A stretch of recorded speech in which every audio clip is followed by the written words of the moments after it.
નમસ્કાર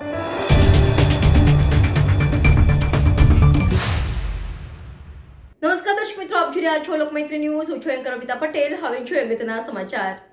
વડોદરા મહાનગરપાલિકાની દબાણ શાખાની ટીમને સાથે રાખીને અધિકારીઓએ બાપોદ વિસ્તારમાં આવેલા દ્વારકા નગરીના લાયસન્સ વિનાના ઢોરવાળા સામે કાર્યવાહી કરવા સાથે ટેગિંગ વિનાના પશુપાલકો સામે દંડનીય કાર્યવાહી હાથ ધરી હતી. વડોદરા મહાનગરપાલિકાની દબાણ શાખાની ટીમ અધિકારીઓ અને પોલીસના બંદોબસ્ત સાથે બાપોદ વિસ્તારમાં ત્રાટકી હતી, જ્યાં દ્વારિકા નગરીમાં લાયસન્સ વગરના ઢોરવાડા અને જે પશુઓનું ટેગિંગ કરાયું ન હોય તેવા પશુઓ મળી આવતા તેમના માલિકો પાસેથી દંડની વસૂલાત કરવામાં આવી હતી.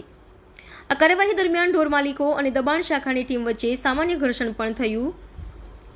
પાલિકા અધિકારી વિજય પંચાલે જણાવ્યું હતું કે આજે દ્વારકા નગરી બાપોદ એરિયા વિસ્તારમાં ઢોરવાડા લાયસન્સ વગરના છે, ટેગિંગ વગરના પશુઓ છે અને ડિમોલેશનની કામગીરી સાથે કાર્યવાહી કરવામાં આવી છે. ગંદકી બાબતે તેઓને દંડની સાથે જે પશુઓને ટેગિંગ કરેલ ન હતા તે પશુઓના ટેગિંગ માટે ચાર્જ વસૂલ કરવાની કાર્યવાહી કરવામાં આવી છે. અત્યારે અંદાજિત 10 જેટલા પશુઓ ટેગિંગ વગરના મળી આવ્યા છે, જેમને 10,000 જેટલો દંડ વસૂલવામાં આવ્યો છે. જ્યારે પાકા મકાનો હતા તેને તોડવાની કાર્યવાહી કરવામાં આવી નથી. તેઓએ હાલ કામગીરીમાં રૂકાવટ કરી હતી. સમજાવટ બાદ તેમને લાયસન્સ માટે કાર્યવાહી કરવા જણાવેલ છે. Bureau report, Lokmaitri news, Vadodara.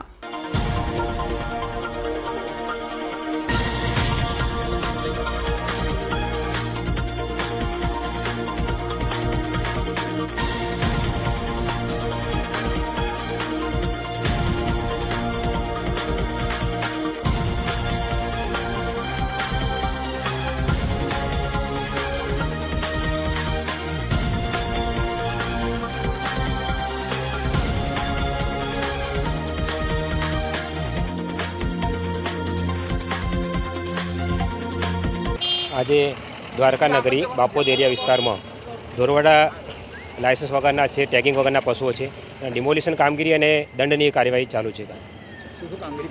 આજે ગંદકી બાબતે તેઓને દંડની કાર્યવાહી કરવામાં આવે છે. સાથે સાથે જે પશુઓને ટેગિંગ ન કરેલ હતા એ પશુઓનું ટેગિંગ માટે ટેગિંગ ચાર્જ વસૂલ કરવાની કાર્યવાહી કરેલ છે. કેટલા પશુ ટેગ વગરના મળી આવ્યા?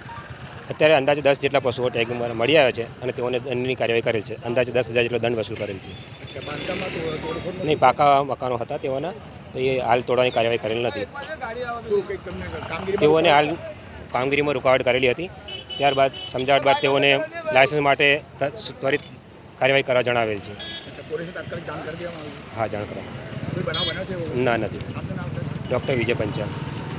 લોકમૈત્રી ન્યૂઝ સાથે જોડાયેલા રહેવા અમારા યુટ્યુબ ચેનલને સબસ્ક્રાઇબ કરી ફેસબુક અને ઇન્સ્ટાગ્રામ પેજને લાઇક અને શેર કરો.